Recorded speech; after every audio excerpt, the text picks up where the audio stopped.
Bonjour. Alors voilà, c'est la deuxième fois que je m'adresse à vous depuis le début de cette crise, cette période un peu particulière, un peu agitée, un peu angoissante, disons-le aussi. Et je sais qu'il y a énormément de messages, de vidéos, de rabbinim qui circulent, et je n'ai pas donc la prétention de vous dire des choses nouvelles, mais en tout cas, je voudrais les dire avec mes mots à moi. Cette période suscite, selon moi, trois réflexions principales. Trois points que l'on se doit de clarifier, d'analyser, de préciser. Le premier point, c'est les prédictions. Alors on va tous chercher des textes, écouter des messages pour essayer de voir que ça a été prévu, que ça fait partie d'un processus, que ça va amener le Mashiach. La deuxième chose, c'est la peur, l'angoisse. On est tous habités d'une façon ou d'une autre par ce sentiment. L'angoisse au niveau de la santé, au niveau économique. Il faut en parler. Et le troisième point, c'est Hachem et l'homme par rapport à tout ça. Ou plutôt, on peut le dire aussi différemment, la relation entre Hachem, l'homme et les événements. Alors, on va commencer par le premier point. Le premier point, c'est donc les prédictions. Alors oui, c'est vrai en effet, énormément de textes nous font réaliser que c'était prévu, c'était écrit, les prophètes nous l'ont dit, les sages l'ont déjà deviné. Moi, je voudrais apporter un texte, mais je vais expliquer après pourquoi j'apporte ce texte. Ce texte se situe dans le Midrash, qu'on appelle le Midrash Talpiot, qui en fait se base sur un enseignement de Rabbi Shimon Bar Yochai, qui lui-même trouve sa source dans un texte du prophète Haggai. Et selon l'explication, parce que sur ce texte il y a plusieurs explications, selon celle du Afkat Rochel, il y aura 10 signes précurseurs de la venue du Mashiach. Le deuxième, et je cite, mais via Kadosh Baruch Hu Chom Baolam. Hachem va amener une chaleur. Une chaleur, ça peut aussi être une fièvre. Mechamata shel chama. Donc à cause du soleil, on va dire, à cause des conditions climatiques. Eim, je poursuis, Shachefet vekadachat vecholaim ra'im verabim, uvedever umagefa, umemitim mi umot haolam elef alafim becholiom, etc., etc. Mais cette chaleur, littéralement, donc sera accompagnée de fièvres, d'épidémies, de grippes, de maladies nombreuses, qui feront beaucoup de victimes. Le monde sera perdu. Hacheifku umot haolam veitzaku oilanu. On ne trouvera pas de solution à cela. Alors, le texte poursuit en demandant mais comment les tzadikim vont être sauvés? Et le Midrash ramène un verset du prophète Malachi qui dit Vezacha lachem yir eshemi shemesh tzedaka ou marpe bichnafea. Et à ce moment-là, rayonnera pour vous, ceux qui craignent mon nom, un soleil de tzedaka et de guérison.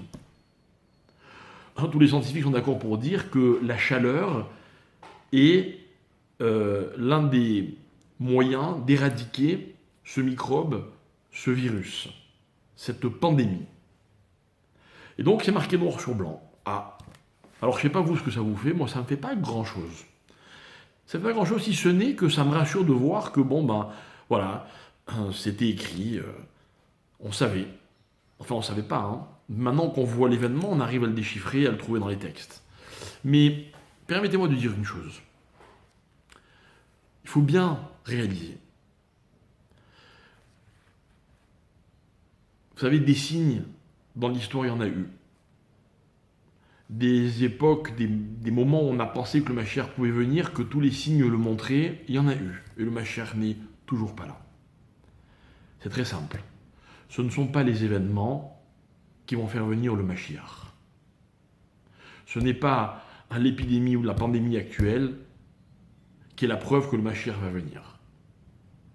Ce qui fera venir le Mashiach, ce n'est pas les événements, ce sont les hommes. Comment allons-nous réagir par rapport à l'événement? C'est ça qui va être déterminant. C'est de ça que dépend ou pas la venue du Mashiach.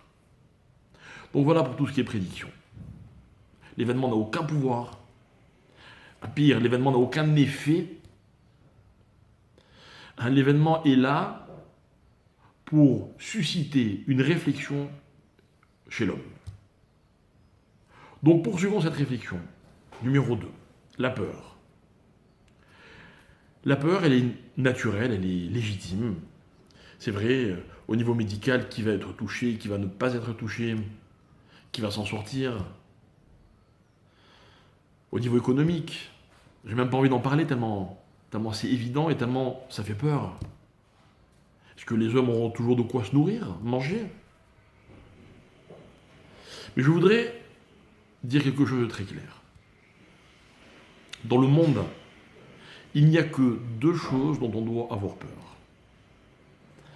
Sa femme et sa mère. Non, pardon, excusez-moi, c'est pas ça que je voulais dire. Deux choses.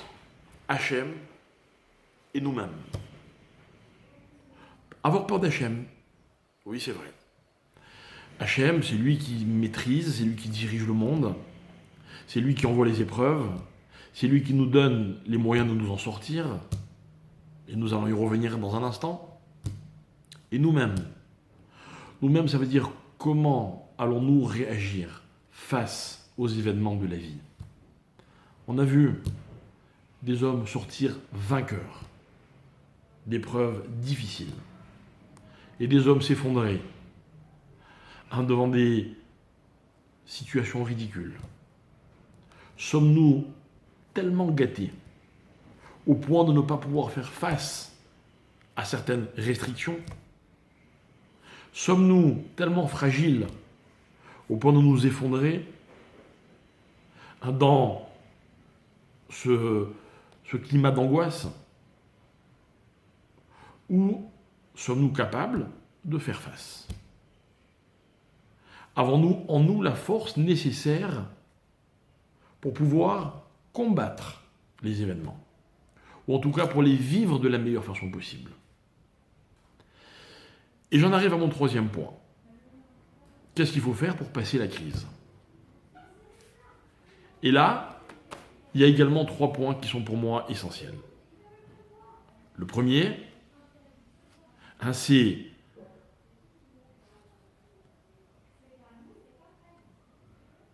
l'aïmouna, la confiance en Hachem.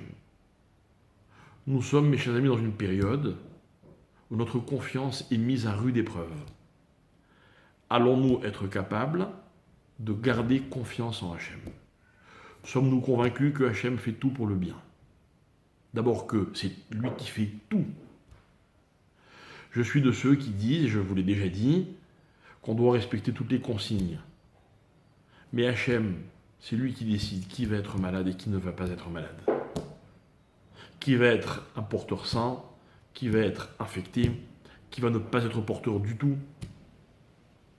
Oui, c'est vrai, il y a des statistiques, je les découvre en même temps que vous, et je leur donne tout l'intérêt qu'elles méritent. Mais c'est Hachem qui décide, ce n'est pas l'âge de la personne, ce n'est pas son parcours, c'est son état de santé, c'est Hachem qui décide. Est-ce qu'on est capable d'être convaincu de cela? La deuxième chose, c'est les mitzvot. Les mitzvot, ça veut dire que finalement, face à une crise, on en a parlé la dernière fois dans notre dernière vidéo, on a beaucoup de temps. Qu'est-ce qu'on va faire de ce temps? Est-ce qu'on va exploiter ce temps? C'est vrai, on est enfermé chez nous, pour beaucoup. Mais le problème, c'est que, personnellement, moi, je suis en confinement depuis un certain nombre de jours. Au début, c'était une chose. Mes enfants allaient à l'école tous les jours, par exemple. Aujourd'hui, il n'y a plus d'école. Donc, on est tous à la maison. C'est différent. Est-ce que je vais être capable, justement, de profiter de ce temps pour étudier avec mes enfants, ou les faire étudier, ou prier avec eux, ou les faire prier un peu mieux? Il y a un tas de choses à faire. Est-ce que, par exemple, les gens dans l'angoisse, ils vont refuser d'aider qui que ce soit? Je vois, un petit peu admiratif des campagnes de tzedaka qui sont lancées malgré les circonstances. Alors évidemment, ce serait une excuse magnifique de dire « Ah non, non, c'est pas le moment de faire des dons. Hein. » Ou alors, non. Eh bien, au contraire, peut-être que ce qu'Hachem attend de nous, c'est qu'on fasse encore plus de mitzvot. Et le troisième point, c'est Ben Adam Lachavero. C'est-à-dire notre relation avec autrui. Mes chers amis, on a tous besoin de se soutenir mutuellement. On a tous besoin d'être encouragés par les autres. N'oubliez pas également qu'on a tous besoin d'encourager les autres. C'est très gratifiant de prendre son téléphone et d'appeler quelqu'un et lui dire « T'inquiète pas, ça va bien se passer, je pense à toi, donne-moi de tes nouvelles, je te rappellerai. » Vous aussi, ça va vous faire du bien. Il faut le faire. On voit ces mariages organisés comme ça, un petit peu à la sauvette. Alors, Baruch Hashem, de nos jours, c'est pas parce qu'il y a des ennemis ou des peuples qui nous dominent et qui nous empêchent de faire les mariages comme ça a été dans notre histoire plusieurs fois. Non. Aujourd'hui, on est face à un problème dans lequel on a besoin de s'entraider, chacun. Chacun. Vous avez fait vos courses. Demandez-vous si autour de vous, tout le monde a de quoi manger. Il y a peut-être des gens, pas si loin de vous, à qui il manque quelque chose. Il y a peut-être des gens à qui il manque de l'argent. J'entends des gens qui me disent « ça va être très difficile ». À tout cela, il faut penser, mes chers amis. Par exemple, c'est pas la peine de faire circuler toutes sortes de messages catastrophiques. Je vous dis la vérité, je suis un peu en colère contre la façon dont on nous présente les informations. J'ai pas besoin qu'on me dise que le record de victimes a été pulvérisé dans tel ou tel pays. On peut le dire différemment. Maintenant, on doit aussi nous aussi se protéger. On n'est pas obligé d'écouter les informations constamment, de regarder nos téléphones en permanence. On doit prendre du recul par rapport à l'événement. J'aimerais dire quelque chose et ce sera ma conclusion. Quand on a compris le sens des événements, c'est-à-dire qu'ils n'ont pas de pouvoir, mais ils sont là pour susciter en nous la réflexion. Donc c'est nous qui amènerons le Mashiach ou la fin de cette épidémie. Le deuxième, c'est la peur d'Hachem, peur de moi, comment je vais réagir. C'est de ça qu'il est question en ce moment. Non pas comment les événements vont se dérouler, je n'ai aucun pouvoir sur les événements. Mais comment moi je vais me situer par rapport à l'événement. Et troisièmement, comment passer la crise, cette relation entre Hachem, l'homme et la crise. C'est-à-dire réaliser que c'est Hachem qui me l'envoie et que ce que moi je dois faire par rapport à cela. Je voudrais dire deux choses pour terminer. La première chose, c'est que tout le monde connaît la Guémara dans le traité de Megillah. Une Guémara que je voudrais vous citer. La Guémara dit de Amaresh Lakish. En Akadosh Baruch Hu make et Israël elaimken boré laem refoua techila. Akadosh Baruch Hu ne frappe le peuple juif que s'il a déjà créé une antidote, une solution. Vous croyez que le vaccin n'existe pas, il existe déjà. À nous d'avoir confiance et d'avoir la foi. C'est une phrase que l'on a banalisée. Magdimim refoua lamaka. Oui, c'est vrai, la solution, elle vient avant le problème. Maintenant, l'épreuve, c'est de savoir est-ce qu'on est capable de réellement le vivre, le penser et le ressentir, en être convaincu. La deuxième chose de ma conclusion, et la dernière, ce sera encore une fois une phrase que mon père avait l'habitude de dire. Il disait « L'existence de Dieu ne dépend pas des hommes. C'est la présence de Dieu qui dépend des hommes. » L'existence, c'est que c'est Hachem qui fait les événements, que c'est lui qui nous envoie les épreuves. La présence d'Hachem, c'est comment nous, on intègre Hachem dans tout ce qui nous arrive. Et là, on a un rôle à jouer. Et c'est ça la relation entre l'homme, l'événement et Akadosh Baruch Hu. Quelle place je donne à Hachem dans ce qui m'arrive, au niveau individuel comme au niveau collectif. Mes chers amis, cette crise est particulière. Mais dans notre histoire, on a connu des moments terribles. On en est toujours ressorti plus fort et plus grand. Je suis convaincu, mais c'est également ma prière, que Akadosh Baruch Hu nous permette de sortir grandi et plus fort de cette crise qui, j'espère, se terminera très vite. La réfoua existe déjà.